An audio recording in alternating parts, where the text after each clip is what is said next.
Hey guys, it's Ilya here from the Back and Balance group, and in today's video I'm going to discuss about trigger points and why you're in pain.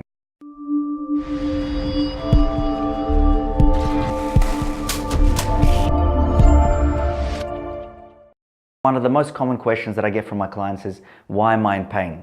Why am I in pain? They may come in with like a back injury, a shoulder injury, or just a shoulder or back pain, a neck pain, or a particular movement restriction that's interfering with their day-to-day at work, whether they're at sport, doing a particular sporting activity, whether they're at home, just like going about their day. Within each of those movements, whether they're at work, whether they're at sport, or whether they're at home, and the associated movements that they have to be doing, the associated vocabulary movements that they have to be doing, and the articulate movements that they have to be doing, sometimes it's painful for them to do and they're in pain. So wherever they experience the pain, in whichever joint, whether it's their neck, whether it's the shoulder, whether it's the back, the end result is the same. They come to me and they tell me, Ilya, why am I always in pain? So this video is definitely for anyone that's experiencing musculoskeletal pain or pain in the joints. First, I want to start off with saying that a lot of pains can have a lot of different causes. I'm going to be talking about very non-specific causes of musculoskeletal joint pain. A big cause that a lot of people come into me for is trigger points, and I'll explain why.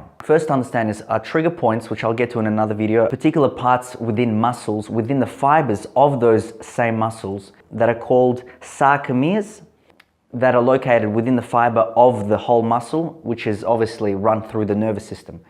So that part of the muscle can refer pain to different parts of the body through the nervous system when the electrical activity in that part of the muscle isn't the way it should be. So I'll get to trigger points in another video, but for the sake of simplicity, trigger points are parts of the muscles that have irregular electrical activity in them, or parts of the muscles that may have a knot in them, which through the nervous system may refer pain to different parts of the body. Because a lot of people, they can have tight muscles but not necessarily experience a lot of pain. So why is it that a lot of people can come in and have amazing mobility and amazing movement, and the muscles are very strong, and the muscles are supposedly supporting the joints because they're strengthening them and they're doing core exercises, but they're still in pain? It's because you have trigger points. Now, as long as there are trigger points, then even though you're trying to strengthen your muscles, the muscles, a lot of the times that I see my clients come in with the conditions that they come into me with, is their muscles could be strong, but they're not firing off or switching on properly, or not releasing to have enough space to recontract again to allow the joint to move so that they can do the proper movement.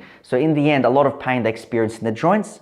Most people I've noticed that come into me, they experience pain in the joints, and most of the time I find it's because of the muscles. Because your muscles, they move your joints, and the joints don't usually move themselves. So even though your joint's moving, the physical muscles that connect to the different parts of the joints, depending what muscle and what vocabulary movement, as I like to call it, you want to do, different muscles have to fire off and the joint moves. The problem happens when the joint wants to move, but the muscle can't compensate the pressure and can't contract properly because whether it's tight, there's a chemical imbalance in it, or there's a trigger point that's referring pain. So what ends up happening, the joint moves, but the pressure, the muscle doesn't completely take away. So the remaining pressure that the muscle wasn't able to compensate and take away by contraction, it goes somewhere. And where it goes is to where the muscle is connected to a lot of the time, which is the joint. That's why I say most pains, they're felt in the joints, but a lot of the time the cause is from the muscles, from what I noticed and from my clients. And unless you get rid of the trigger point, if the trigger point was causing the pain in your joints,